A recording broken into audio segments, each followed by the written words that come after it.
있습니다. 여러분들 혹시 주일날 말씀 한 번 듣고 끝난 건 아니죠? 계속 우리 하나 전사님 매일매일 단톡에 지금 주일 강단 말씀 완전히 녹취록을 올려놓고 있습니다. 근데 녹취록이 올라오는지도 모르고 계시면 안 돼요. 그쵸? 그래서 우리 집사님 중에 한 분은 그 매일 출근하면 그거 한 번씩 읽는다고 하더라고요. 지금도 그게 지켜주고 있는지 모르겠는데, 그걸 하고 있는지 모르겠는데, 매일매일 하나님 말씀을, 특히나 강단에서 선포했던 말씀이 뭔지 기억할 수 있기를 주의 이름으로 축원드립니다. 그 속에서 하나님의 능력이 우리 삶 속에서 체험될 줄 믿습니다. 복음은 하나님의 능력이에요. 이 능력은요, 우리의 노력으로 얻어지는 것이 아닙니다. 하나님께서 우리에게 은혜로 주시는 것입니다. 그렇기 때문에 말씀 속에서, 기도 속에서 하나님이 우리 개개인에게 주시는 그 은혜를 누리시길 바랍니다. 오늘은요, 언약 백성으로서의 삶입니다. 바로 신명기 두 번째예요. 신명기 두 번째 말씀을 나눌 것입니다.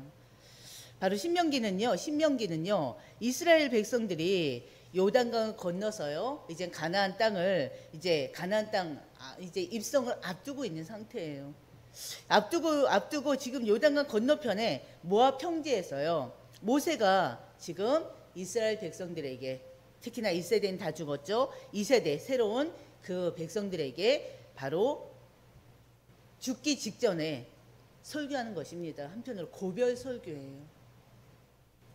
이스라엘 백성들이 40년 광야 생활을 마무리하는 날에 모세가 지금 출애굽 2세대들에게 전하는 그런 설교입니다.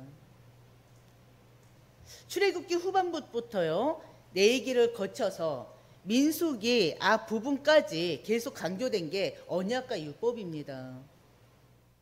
모세는요, 언약이 무지했던 그 1세대들의 그런 비참한 최후를 봤어요. 어떤 최후를 봤습니까? 우리가 말씀으로 확인했잖아요. 40년 광야길을 가는데요, 그들은 계속 그 속에서 하나님의 언약을 계속 불신했었고요. 그렇죠? 그러면서 계속 불만과 불평들이 끊임이 없었고요. 그러면서 바로 하나님 앞에 어떻게 보면은 이제는 받은 거죠. 저주를 당한 거죠. 죄 없음에, 아니 믿음 없음에, 그렇죠? 불신에 대한 그런 결과를 바로 죽음으로 맞이하게 됩니다. 그래서 모세는요, 그 1세대들의 그 언약의 그 무지함을 보고 당한 최후의 모습을 봤어요. 그래서 이제는 가나안 입성을 앞두고요, 그 후대들 바로 2세대들에게 그 언약과 율법을 다시 가리키는 것입니다.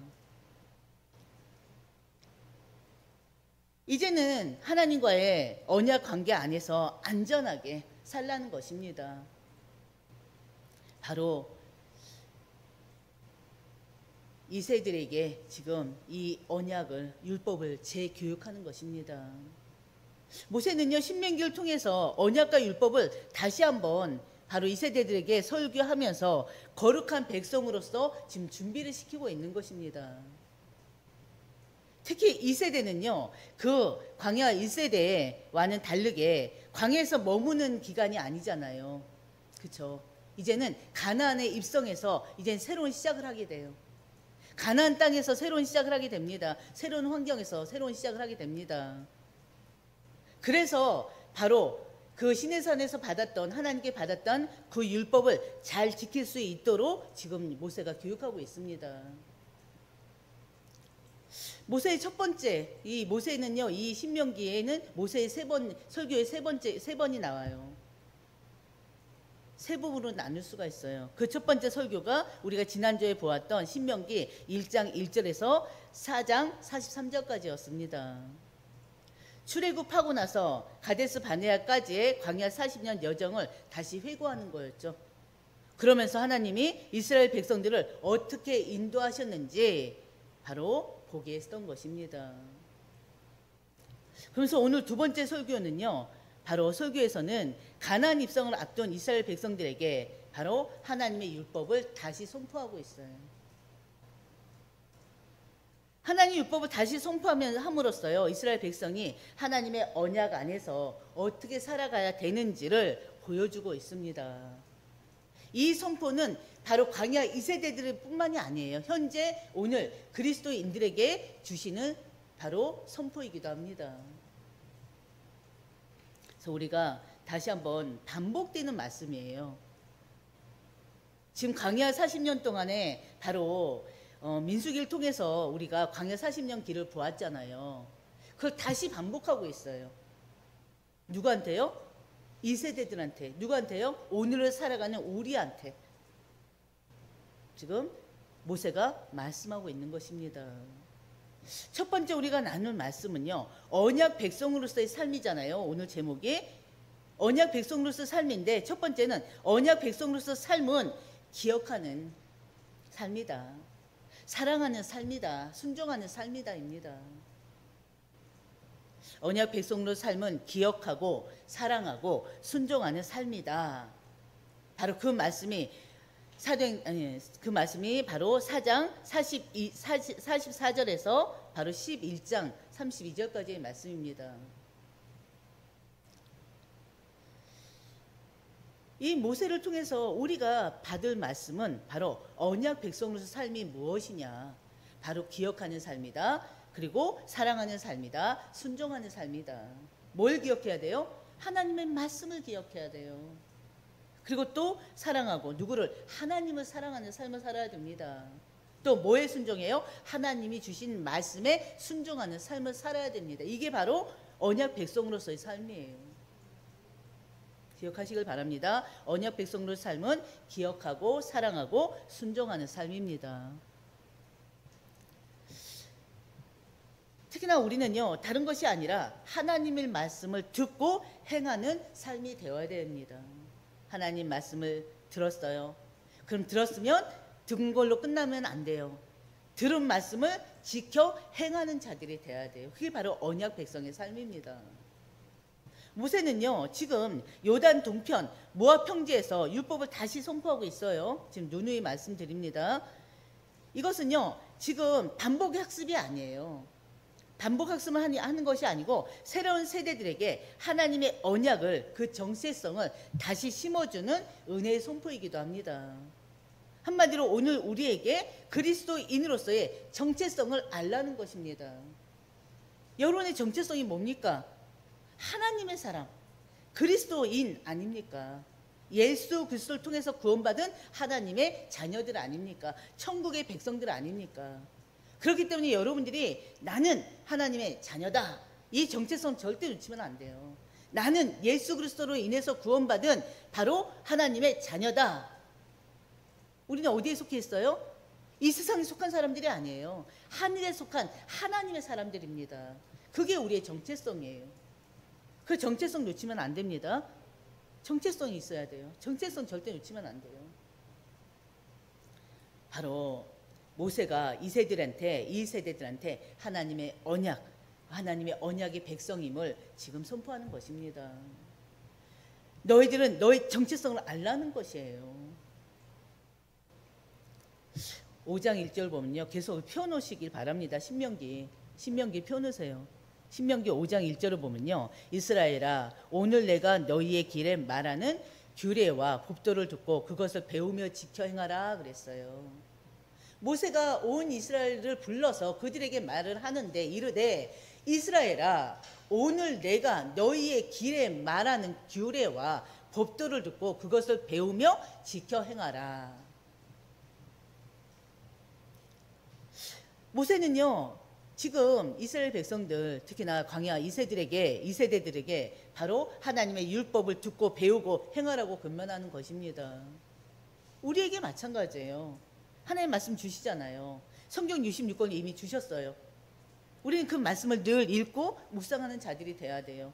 그리고 묵상했으면 그 말씀을 지키기 위해서 기도하면서 또 나가야 됩니다. 또 강단에 선포합니다. 말씀을 선포합니다. 하나님 신 그 말씀을 듣고 들었으면 그 말씀을 묵상하면서 지켜 행하는 자가 되라는 것입니다. 바로 모세는요, 하나님과의 언약을 호렙산에서 체결했습니다. 그걸 다시 이제 그 언약을 상기시키는 거예요. 신명기 5장 2절에서 5절입니다. 하나님께서 친히 하나님께서 친히 바로 호렙산에서 이스라엘 민족과 언약을 세우셨습니다. 그리고 6절 하나님은요, 나는 너를 애굽 땅 종되었던 집에서 인도하여 낸 내 하나님 여호와다 그랬어요. 하나님께서는 이스라엘 백성들이 애굽에 종노릇하고 있을 때 바로 애굽 땅 종되었던 집에서 너희를 인도하여 낸 여호와 하나님이다. 우리는 이걸 어떻게, 오늘날 우리의 있는 어떻게 또 이걸 영적으로 해석할 수가 있습니까? 우리는 누구의 종이었어요? 사단의 종이었어요. 죄의 종이었어요. 그런 우리를 하나님께서 인도해 내셨단 말이에요. 그 기억하라는 것입니다. 종되었던 우리를 하나님께서 어떻게 해요? 구원해 내셨습니다.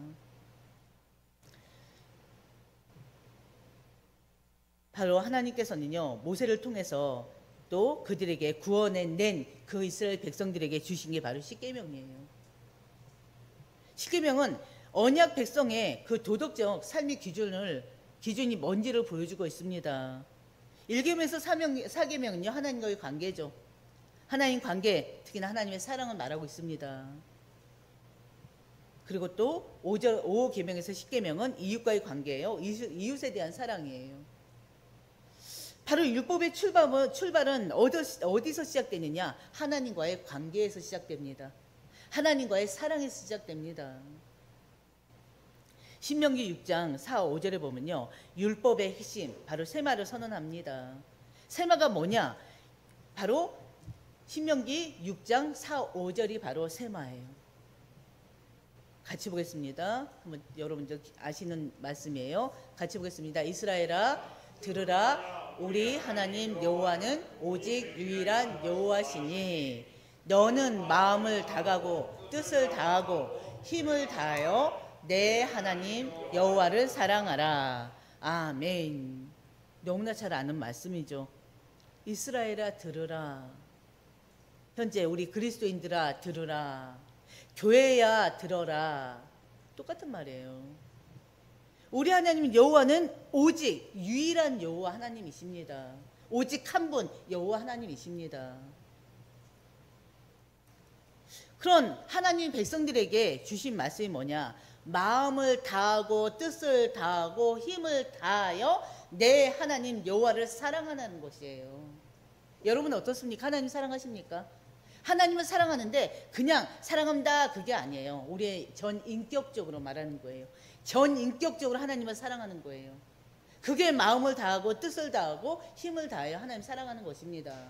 하나님께서 우리에게 요구하는 거예요. 이스라엘 백성들에게 요구하는 거였고요. 우리에게 요구하는 것이었습니다. 바로 이 세마는요, 히브리어로 들으라 그 뜻입니다. 바로 단순히 그 말씀을 들으라는 게 아니에요. 단순히 그거를 청종하라는 게 아닙니다. 경청하는 것은 아닙니다. 말씀을 듣고 끝나는 것이 아니라 그 말씀을 듣고 묵상하면서 이해하고 그리고 그 말씀을 기억하라는 것입니다. 그리고 그 말씀을 듣고 끝나는 것이 아니라 행동으로 옮기는 순종까지를 말하는 것입니다. 여러분은 말씀을 들으면 어떻게 하고 있습니까? 딱 듣고 끝내버립니까? 아니요. 그러면 안 되죠. 그 말씀을 자꾸 묵상해야 돼요. 그러면서 그 말씀을 내 삶에 계속 적용해야 됩니다. 그래야지 말씀의 은혜를 누리고요. 그 말씀의 응답을 누리게 됩니다.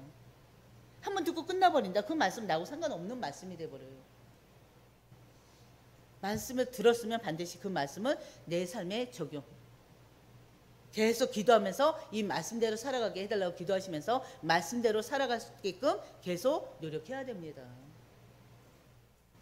쉽지는 않죠. 가나안 땅은 어떻습니까? 바로 다신교예요. 이신 저신 여러 신들이 있어요. 하나님께서는요, 이제 이스라엘 백성들이 가나안 땅에 들어간단 말이에요. 가나안 정복해서 이제 거기 살게 된단 말이에요. 그곳에서 이신저신 믿는 것이 아니라 오직 하나님 한 분, 하나님은 한 분이시니 그랬어요. 그 한 분을 믿으라는 거예요. 마음을 다하고 뜻을 다하고 힘을 다해서 내 하나님 여호와 그 한 분만을 믿고 따르라는 것입니다. 하나님을 향한 사랑이 바로 우리의 삶에 전체를 지배하길 바랍니다. 그러면서 우리가 너무나 잘 아는 말씀 6장 6절에서 9절 뭡니까? 우리 다 같이 보겠습니다. 6절에서 9절 같이 보겠습니다. 오늘 내가 내게 명하는 이 말씀을 너는 마음에 새기고 내 자녀에게 부지런히 가르치며 집에 앉았을 때든지 길을 갈 때든지 누워 있을 때든지 일어날 때든지 이 말씀을 강론할 것이며 또 그것을 내 손목에 메어 기호로 삼으며 내 미간에 붙여 표로 삼고 또 내 집 문설주와 바깥문에 기록할지니라. 아멘. 우리는 하나님의 말씀을요 그냥 흘려 듣지 말고 그 말씀을 마음에 새기라는 거예요. 마음에 새겨야 됩니다.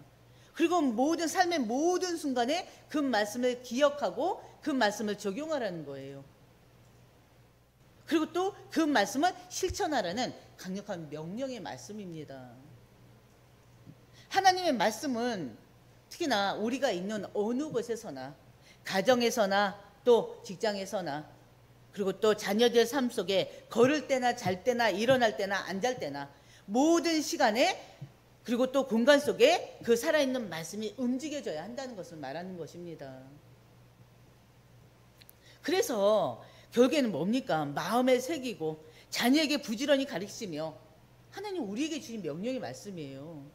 우리 후손들에게 다음 세대들에게 부지런히 말씀을 가르쳐야 돼요. 말씀을 가르치고 집에 앉아 있을 때든지 길을 갈 때든지 누워 있을 때든지 일어날 때든지 이 말씀을 계속 묵상하고 그 말씀을 또 전달하고 그 말씀대로 살려고 하는 것입니다.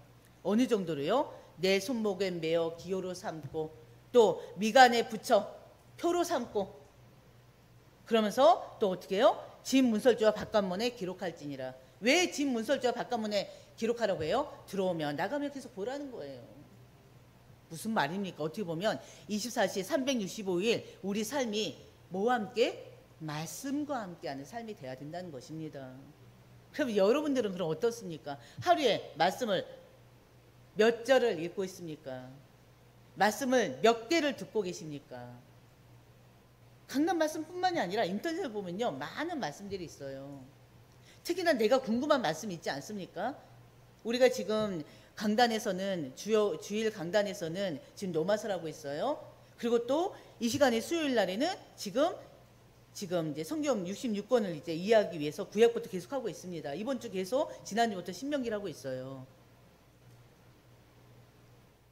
근데 중요한 거 내가 살다 보면 이 말씀은 도대체 뭐지? 창세기 말씀은 다시 한번 듣고 싶다? 아니면 뭐는 또 듣고 싶다 할 때 우리 이제 강단에 선포된 말씀을 들을 수도 있고요. 다른 목사님들 거 또 골라서 들을 수도 있습니다. 그런 말씀에 대한 갈급함이 있어야 돼요. 그래서 우리의 하루의 24시가 항상 말씀과 함께 해야 됩니다. 그래서 미간에 표로 삼고 또 집 문설주 바깥문에 계속 붙여놓으라는 거 아닙니까? 기록하라는 거 아닙니까? 왜? 들어오면 나가면 보라는 거예요. 그래서 이번 우리 원단 말씀이 그리스도의 사랑으로 우리 강권하시는다 했잖아요. 그 사랑이란 말씀을 계속 각인시키기 위해서 지금 이제 의자마다 붙여놓고 화장실마다 붙여놨어요. 근데 보니까는 이 의자에 붙여있는 것도 모르고 지나가는 경우도 많고 화장실에 딱 앉으면 딱 보이게끔 딱 붙여놨는데도 전혀 생각 못해요. 거의 그런 걸로 알고 있어요. 왜요? 각인시키라고 지금 계속 하는 거거든요. 말씀을 계속 묵상하면서 내 속에 그대로 임할 수 있게끔. 그만큼 하나님은 우리에게 바로 말씀과 함께 하기를 원합니다. 말씀 묵상하고 그 말씀 기억하고 그 말씀을 지키기를 원합니다. 바로 모세가 지금 이 세대들한테 광야 이 세대들한테 지금 선포하는 말씀이에요. 오늘 우리가 말씀 듣는 우리에게 선포하는 말씀입니다. 그래서 우리들 스스로가 가정 안에서 직장에서 또 자녀들에게 계속 이 말씀을 또 묵상하고 전달하는 우리 모두가 되시기를 주의 이름으로 축원드립니다. 왜요? 우리는 하나님의 백성이기 때문에 그래요. 언약의 백성이기 때문에 그렇습니다. 그래서 모세는 계속 백성들에 거듭 경고합니다. 6장 14절 15절 보면요, 너희는 다른 신들 곧 내 사면에 있는 백성의 신들을 따르지 말라. 내 사면에 있는, 내 주위에 있는 다른 어떤 신을 따르지 말라. 왜? 가나안 땅은 어떻다고요? 하나님 믿는 땅이 아니에요. 다 신교라니까요. 이신저신 다 믿고 있는 현장이란 말이에요. 그렇기 때문에 너희는 다른 신들 곧 내 사면에, 내 주위에 있는 백성의 신들을 따르지 말라는 것입니다. 너희 중에 계신 너희의 하나님 여호와는 질투하신 하나님이다. 하나님 왜 질투하십니까? 왜 질투하는 하나님이세요? 하나님은 우리와 이미 언약 관계를 맺으셨잖아요. 그렇죠? 언약은 또 다른 말로 결혼과 마찬가지입니다. 우리는 하나님과 결혼한 거예요. 영적으로는. 우리는 예수님과 결혼한 거라니까요. 그래서 우리는 신랑 신부, 그게 표현을 이 성경에서 신랑 신부를 표현하는 것입니다. 신랑은 누구겠습니까? 신랑은 누구예요? 예수님이죠, 예수님. 신부는요? 우리예요, 우리. 그걸 막 여성 남성 따져가면서 그럼 나는 예수님이 신랑이면 나는, 우리 남자들은 뭐나 이렇게 하는데, 그게 아니라 성을 초월해서 예수님은 신랑이요, 우리는 신부인 것입니다. 한마디로 예수님과 결혼했다는 거예요. 하나님과 결혼했다는 거예요. 그 언약 관계를 맺었다는 거예요. 그렇기 때문에 우리는 하나님과 언약을 맺었기 때문에, 결혼했기 때문에 하나님 믿지 않고 하나님 따르지 않으면 하나님은 어떻게 해요? 질투하실 수밖에 없어요. 그 질투는 우리 인간이 가지고 있는 그런 질투가 아닙니다. 다른 신들과 타협하면 그건 바로 영적 간음이에요. 우상을 숭배하는 건 영적 간음입니다. 그리고 또 그 우상 숭배한다는 거, 하나님 외에, 유일하신 하나님 외에 다른 신을 섬긴다는 거, 그거는 또 언약을 파괴하는 죄입니다. 이해되시죠? 언약을 파괴하는 죄라니까요. 그래서 하나님께서는 바로 질투하는 하나님으로 표현한 것입니다. 우리 인간이 가지고 있는 그 시기 질투가 아니라니까요. 언약 관계이기 때문에, 이미 결혼이 되어 성립됐기 때문에. 그리고 또 다른 신들과의 타협은 뭐라고요? 영적 뭐다? 간음이기 때문에 그렇다니까요. 그리고 언약을 파괴하는 행위이기 때문에 그렇습니다. 언약을 파괴하는 죄이기 때문에 그렇습니다. 하나님은 우리 하나님 백성들이 죄 짓는 거 싫어하셔요. 우상 숭배하면 너희 하나님 여호와께서 내게 진노하사 뭐라고 그랬어요? 너를 지면에서, 이 땅에서 뭐 한다고요? 멸절시킬까 두려워하노라 그랬어요. 우리 하나님의 백성들은요, 언약 백성들은 세상과 구별된 거룩한 삶을 살아야 됩니다. 바로 7장에서 11장 말씀이에요. 7장은요, 가나안 족속과의 언약, 바로 하나님께서는 모세를 통해서 가나안 족속과의 언약을 맺는 거, 그리고 또 혼인을 금지하고 있습니다. 우상 숭배를 철저히 제거하라고 명하고 있습니다.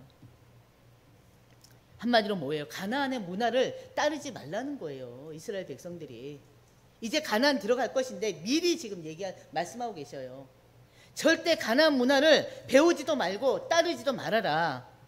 그리고 그들과 그 어떤 평화 조약도 맺지 말고 결혼도 하지 말아라. 온전히 누구만? 하나님만 믿고 하나님께만 순종해라. 미리 말하고 있어요. 왜 결혼을 못하게 합니까? 영적으로 오염될까봐 그렇습니다. 섞일까봐. 그리고 또 분명히 영향을 받지 않겠습니까? 그래서 영향을 받기 때문에 바로 그들과 혼인을 금지하고 있습니다. 온전히 하나님과 순종하기 위해서. 그리고 8장은요, 하나님께서 이스라엘 민족을 40년간 광야로 인도하신 목적이 무엇인지 말씀하고 있습니다. 이스라엘 백성들을 40년간 광야로 인도해 나갔어요. 3일 길이면 갈린 길을, 늦어도 보름이면 들어가는 길을 40년이 걸려 가게 했어요. 표면적으로는 뭐예요? 표면적으로 우리가 지금까지 40년이 이스라엘 백성들이 간 이유는 바로 뭐 때문이라고 그랬어요? 그들의 불신앙 때문에. 하나님 말씀을 듣지도 않고 불신앙하고 순종하지 않기 때문에 40년 동안 돌렸다고 했습니다. 그리고 또 그 결과 1세대들이 다 죽었었고요. 근데 그것도 맞지만 진짜 이유에 대해서 바로 8장 2절에 3절에서 말씀하고 있습니다. 우리 중요하기 때문에 보겠습니다. 8장 2절 3절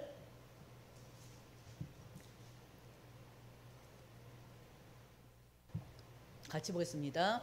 내 하나님, 이 40년 동안에 내게 광야길을 걷게 하신 것을 기억하라. 이거는 너를 낮추시며 너를 시험하사 내 마음이 어떠한지 그 명령을 지키는지 지키지 않는지 알려 하심이라. 너를 낮추시며 너를 줄이게 하시며 또 너도 알지 못하며 내 조상들도 알지 못하던 만나를 내게 먹이신 것은 사람이 떡으로만 사는 것이 아니요 여호와의 입에서 나오는 모든 말씀을 사는 줄을 내가 알게 하려 하심이니라. 아멘. 그 이유가 뭐라고 했어요? 너를 낮추고, 그쵸? 또 그들을 시험하는데 그들의 마음이 어떠한지, 하나님이 지금 모세를 통해 주시는 그 명령의 말씀을 지키는지 안 지키는지 알게 하심이라고 그랬어요. 알려 하심이라고 했어요. 40년 동안 돌리면서 그들의 불신한 걸 계속 체크하신 거예요. 신앙과 불신한 걸 계속 지켜보신 거예요. 그리고 또 너를 낮추고 또 너를 줄이게 하시며 또 너도 알지 못하여 내 조상도 알지 못하던 만나를 내게 먹이신 것은 뭐라고요? 만나를 그들에게 먹이신 것은 사람은 떡으로만 사는 것이 아니요 여호와의 입에서 나오는 말씀으로 사는 줄을 알게 함이라고 했습니다. 광야는요 이스라엘이 자기 힘과 능력을 의지하지 않고 하나님만을 의지하도록 만드신 것입니다. 광야 생활을 통해서. 이스라엘의 40년은요 벌이 아니에요. 벌이 아니고 하나님의 사랑과 그 하나님의 사랑 속에 징계와 훈련의 과정이었던 것입니다. 사람은 떡으로 사는 것이 아니라 육적인 존재가 아니라 영적인 존재임을 말씀하고 있습니다. 여호와의 입에서 나오는 모든 말씀으로 살아야 되는 존재임을 말씀하고 있습니다. 우리도 마찬가지예요. 우리는 하나님은 말씀으로 살아야 되는 존재입니다. 영적인 존재예요. 바로 예수님께서 광야에서 마귀의 시험을 받을 때 마태복음 4장 4절 인용한 말씀이죠. 사람은 떡으로만 사는 것이 아니요 여호와 입에서 나오는 말씀으로 산다. 그래서 10장에서는요 하나님 백성이 지켜야 될 태도를 요약하고 있습니다. 그게 바로 내 하나님을 경외하라는 거예요. 마음을 다하여 그를 섬기라는 것입니다. 너희는 마음의 할례를 행하라 그랬어요. 마음의 할례라 뭡니까? 내면 우리 깊은 곳에서 주님을 두려워하는 마음을 갖는 거예요. 주님을 두려워하고 사랑하는 마음을 갖는 거예요. 이게 바로 마음의 할례입니다.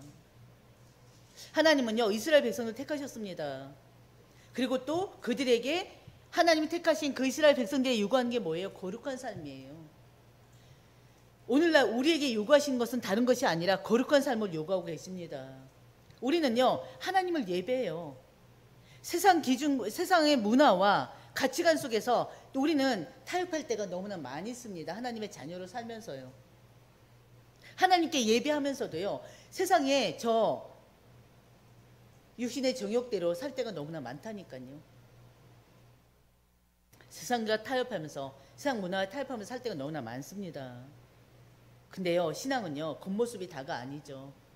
바로 우린 내면에 마음에 회개가 있어야 됩니다. 반드시 회개가 있어야 돼요. 하나님께서는 우리에게 회개를 원하십니다. 마음의 변화를 원하십니다. 겉으로 나타나는 게 아니라 그 내면에 우리가 가진 모든 불신앙의 요소들, 타락의 요소들을 다 어떻게 해요? 꺼내버리길 원하셔요. 다 멸하길 원하십니다.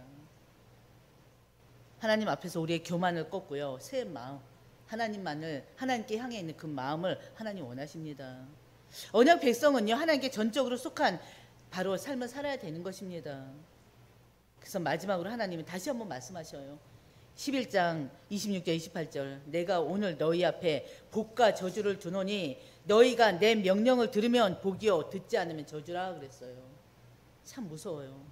내 말을 들으면 뭐라고요? 복이요. 하나님 명령의 말씀 듣지 않으면 저주가 임한다는 것입니다. 바로 순종 없는 믿음은 결국엔 죽은 믿음입니다. 바로 언약 백성으로 삶은요, 세상과 다른 삶입니다. 우리가 이 세상 살아가면서 신앙인으로서 자주 마주하게 되는 질문이 뭐예요? 왜 우리는 세상 사람들과 다르게 살아야 되느냐? 하나님을 믿는 우리는 무엇이 달라야 되느냐? 늘 고민하기도 하죠. 12장부터 16장까지가 바로 이러한 질문에 대한 답을 줍니다. 바로 12장은요, 예배에 대한 바로 개혁 선언입니다. 바로 12장 5절에서 6절을 한번 볼까요? 12장 5절에서 6절 같이 보겠습니다. 오직 너희의 하나님 여호와께서 자기의 이름을 두시려고 너희 모든 지파 중에서 택하신 곳인 그 계실 곳으로 찾아 나아가서 너희의 번제와 너희의 제물과 너희의 11조와 너희 손의 거제와 너희의 서원제와 낙헌 예물과 너희 소와 양의 처음 난 것을 너희는 그리로 가져다가 드리고. 아멘. 이 모든 것들이 지금 이제 계속 열거한 그 모든 것들이 결국에는 여호와 하나님께서 자기 이름을 두시려고 너희 모든 지파 중에서 택하신 곳인 그 계실 곳으로 찾아 나아가서 너희 번제와 하면서 계속 말씀하고 계셔요. 바로 이건 또 뭘 얘기하느냐? 가나안 땅의 산당 나무 아래 각처에 행하던 우상 숭배적인 그런 방식들에서 벗어나길 원하십니다. 그리고 하나님께서 택하신 한 곳에서 예배를 드리라는 거예요. 왜요? 예배는 단지 행위가 아니라 누구를 어떻게 왜 예배하느냐가 중요하기 때문에 그렇습니다. 하나님은요, 임의적인 방식이 아니라 자기 이름을 두신 곳에서 공동체가 함께 모여서 하나님 앞에 예배하기를 원하십니다. 예배는 바로 질서의 하나님, 하나님은 질서의 하나님이시기 때문에 백성들이 하나로 모여서 일치된 예배를 드릴 때 그 공동체가 거룩해진다는 것입니다. 그래서 오늘날 교회가 바로 이 정신을 회복해야 돼요. 아무 데서나 예배 드리는 게 아니에요.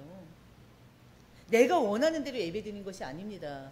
하나님이 정해진 그날에 그 시간에 하나님 백성들이 함께 모여서 하나님 앞에 예배 드리는 거예요. 바로 예배는 하나님 앞에 헌신과 순종을 표현하는 것이기도 합니다. 13장은요, 세 가지 유형의 유혹을 말하고 있습니다. 거짓 선지자, 가장 가까운 가족, 그리고 한 성읍 전체. 이 세 가지가 모두 다소 우상 숭배로 이끌 수 있는 위협들임을 얘기하고 있습니다. 하나님은 단호히 말씀하셔요. 그들을 용납하지 말고 제거하라. 가나안 땅에 가서 거짓 선지자들을 어떻게 하라고요? 용납하지 말라는 거예요. 가장 가까운 가족들, 그리고 또 한 성읍 전체 어떻게 하라고요? 용납하지 말고 제거해라. 왜냐하면요, 이스라엘 백성들의 그 영적인 순결이 무너지면 안 되기 때문에 그렇습니다. 영적인 순결이 무너지면 공동체 전체가 어떻게 돼요? 무너질 수 있기 때문에 그렇습니다. 한마디로 우리의 삶도 마찬가지예요. 우리가 누구와 바로 관계를 하느냐, 누구와 어울리느냐, 잘 생각해 보시길 바랍니다. 진짜 믿음의 사람들, 특히나 복음으로 완전히 뿌리 내려진 복음과 함께하는 그들과 우리가 어울릴 때 모습과 또 세상 사람들, 그러니까 복음이 없이 구원받지 못한 오로지 세상의 정욕에 빠져 사는 사람들과 어울릴 때 내 모습을 보시길 바랍니다. 그러면서 14장에서는 음식 규례와 절대된 삶을 통해서 이스라엘이 여호와께 거룩한 백성임을 나타내라고 하십니다. 그리고 15장에서는 매년 7년마다 빚을 탕감하고 종을 자유롭게 놓아주며 가난한 자를 아낌없이 도우라고 명하십니다. 바로 이 모든 것은요, 바로 하나님의 은혜를 받은 사람들이 보여야 할 공동체적 책임입니다. 내가 애굽에서 종되었던 것을 기억하라 말씀이 계속 반복돼요. 하나님은 은혜로 그들을 구원하셨잖아요. 이스라엘 백성들을 하나님 은혜로 구원하셨습니다. 그들이 뭘 해서가 아니에요. 말씀에 순종해서가 아니에요. 그 구원은 하나님의 영역입니다. 하나님 주권입니다. 하나님 주권 가운데 그들을 구원하셨어요. 하나님 주권 가운데 우리를 구원하셨어요. 억만 죄악 가운데 있는 우리를, 사단의 일평생 사단의 종로를 살 수밖에 없는 우리를 하나님 아무 조건 없이 우리 구원하셨어요. 그렇기 때문에 하나님의 그 사랑으로, 하나님의 은혜로 구원받은 우리는 이제는 그 은혜로 바로 이웃 사랑을, 그 은혜가 이웃 사랑으로 나타나야 되는 것을 또 하나님 말씀하고 계십니다. 하나님께 받은 구속의 은혜가 공동체 안에 정의와 나눔으로 신원돼야 된다는 거예요. 교회는요, 이 땅에서 세상과 다른 바로 정의의 모범이 되어야 됩니다. 하나님의 은혜와 긍휼의 그 원칙을 따르는 교회가 되어야 돼요. 세상의 것들이 들어오면 안 돼요. 그래서 우리 항상 기도해야 되는 게 교회들마다 세속의 물결이 들어오지 않도록 차단될 수 있도록 기도하셔야 됩니다. 하나님의 나라, 하나님의 법, 하나님 말씀만이 선포되고 그 말씀만이 어떻게 해요? 교제가 돼야 됩니다. 그리고 16장에서는요. 유월절, 맥주절, 초막절 이 세 절기를 언급합니다. 이 세 절기들은 어떻습니까? 하나님의 과거에 하나님의 은혜를, 그리고 또 바로 유월절 바로 구원의 은혜잖아요. 그리고 또 맥주절 하나님의 어떻게 합니까? 40년 광야길을 인도하신 그 하나님께서 가나안 땅에 정복하자마자 보리를 추수하게 하셨죠. 그리고 또 그 추수한 것을 또 거두게 하셨습니다. 그게 바로 뭐였어요? 유월절, 맥주절, 초막절입니다. 그걸 기억하라는 거예요. 하나님은 어떻게 그들을 어떻게 해요? 그들 구원하신 하나님이요, 인도하신 하나님이요, 그들을 보호하시고 그들에게 열매를 주신 하나님이십니다. 그래서 하나님이 하신 일을 기억하고 그 하나님께 감사하고 그리고 기쁨으로 항상 매일매일 10분 하나님께 나아가라는 것입니다. 그건 우리에게 주신 거예요. 우리 구원을 얻었잖아요. 하나님께서는 계속 우리를 인도하고 계시잖아요. 성령을 통해서. 그리고 또 우리는 말씀으로 인도하고 계시고 또 우리 기도 속에서 또한 하나님 말씀의 열매를 주시기도 하고 기도의 열매를 주시기도 하십니다. 그게 하나님이 우리에게 주시는 은혜들 아닙니까? 그러면서요. 또 마지막으로요. 언약 백성의 삶은 어떤 삶입니까? 순종하는 삶이에요. 순종으로 복을 누리고 또 불순종은 경계해야 되는 삶입니다. 다시 한번요. 언약 백성은요. 순종으로 복을 누리고요. 그리고 또 불순종은 어떻게 해야 된다? 불순종은 경계해야 됩니다. 불순종은 뭐 해야 된다고요? 경계해야 돼요. 이게 바로 언약 백성의 삶입니다. 27장은요. 요단강을 건너서 가나안 땅에 들어간 후에 이스라엘 백성이 지켜야 될 언약의 그 확인을 바로 언약을 제시하고 있습니다. 모세는요. 27장 2, 3절에서요. 백성에게 요단강을 건넌 후 에발산에 큰 돌을 세우고 율법을 기록하라고 명합니다. 모세는 이스라엘 백성에게요. 요단강을 건넌 뒤 에발산에서 언약을 갱신할 것을 명령해요. 그리고 하나님의 율법에 어긋나는 행위들에 대해서 저주를 선언합니다. 바로 이 구절들 보면요. 12가지 제목이 나열돼요. 각 항목마다 레위인들이 선포하고요. 온 백성은 12가지 바로 제목들을 나열하는데 그 항목들을 레위인들이 선포할 때마다 온 백성은 아멘, 아멘으로 다 화답합니다.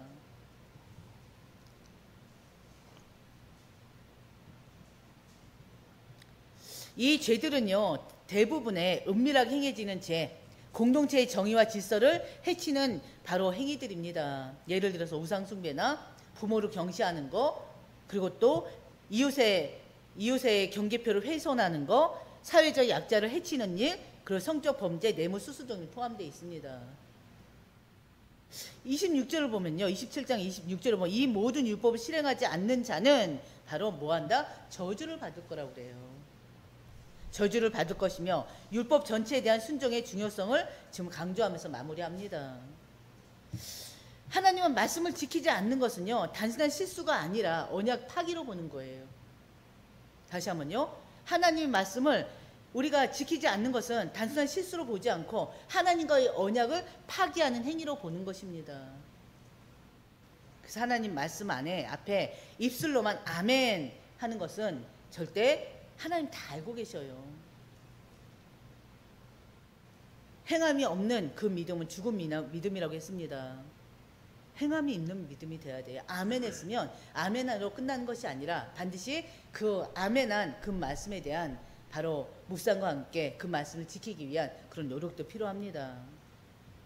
그래서 하나님께 순종하면 바로 복을 받는데, 우리가 지난번에도 봤었어요. 우리 민수기 할 때도 성읍에서도 복을 받고 들에서도 복을 받고 자녀에게도 복이 있고 곡식에도 가축에까지 복이 있다고 그랬어요. 들어와도 복, 나가도 복 받을 것이라고 했습니다. 뭐하면요? 하나님께 순종하면, 말씀에 순종하면. 순종이 바로 복을 가져온다는 것입니다. 근데 이 복은요, 단순히 잘 사는 걸 얘기하는 게 아니에요. 하나님께 동행하는 삶을 얘기하는 것입니다. 하나님의 임재 안에 거하는 삶을 말하는 것입니다. 하나님과 함께 임만을 누리는 삶을 말하는 거예요. 그래서 여러분들 모두가 하나님 말씀에 순종함으로 인해서 들어와도 복, 나가도 복 받는 인생들이 되시기를 주의 이름으로 축원드립니다. 그러면서요, 마지막으로 28장 15절 보면 내가 내 하나님 여호와의 말씀을 순종하지 아니하면 뭐가 나오겠습니까? 이 모든 저주가 내가 임할 것이라고 그랬어요. 말씀에 순종하지 않으면 저주가 임한다는 것입니다. 이 무서운 경고는 단순한 비유가 아니에요. 북이스라엘과 남유다가 실제로 겪은 역사적 사실 아닙니까? 남유다는요, 어디에 망했어요? 바벨론에 망했잖아요. 북이스라엘은요, 아수르에 망했습니다. 그래서 하나님의 경고는요, 결코 빈말이 아닙니다. 하나님은요, 사랑의 하나님이세요. 그러나 언약을 어긴 백성에게는 심판하시는 공의의 하나님임을 기억하셔야 됩니다. 지금까지 드렸던 말씀이 바로 지금 4장 마지막부터요, 바로 28장까지였습니다. 바로 우리는 말씀과 함께 그 말씀에 순종함으로 복받는 인생들이 되어야 되겠고요. 절대 저주 가운데 있는 자들이 아니기를 주의 이름으로 축원드립니다. 예수님께서 우리를 구원하셨어요. 십자가에서 그 율법을 완전하게 율법에 순종하시고, 예수님은 율법에 순종하셨고요. 율법을 완전히 성취하셨습니다. 우리가 받아야 될 저주를 예수님께서 대신 받으셨어요.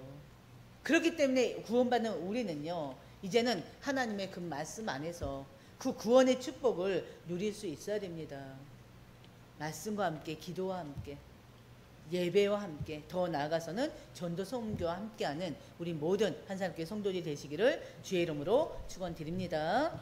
아멘. 우리 찬송가 218장 찬양하고요, 축도하고 마치겠습니다.